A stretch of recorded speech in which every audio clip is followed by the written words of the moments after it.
Hello friend, જય શ્રી કૃષ્ણ। આજે હું બનાવી રહી છું ચણા ચોર।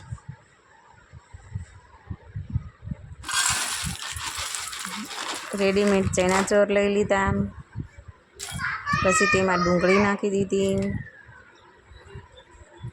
કાચી કેરી નાખી, ટમેટા નાખી દીધા, ધાણા નાખી દીધા, પછી તેમાં ચાટ મસાલો નાખ્યો,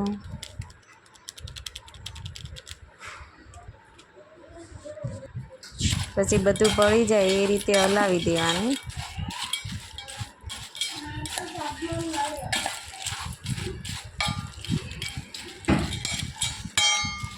સરસ રીતે હલાવી આપણા તૈયાર થઈ ગયા છે ચણા ચોર। આજનો વિડીયો મારો ગમ્યો હોય તો લાઈક, શેર, સબસ્ક્રાઈબ કરી દેજો। Bye bye, take care.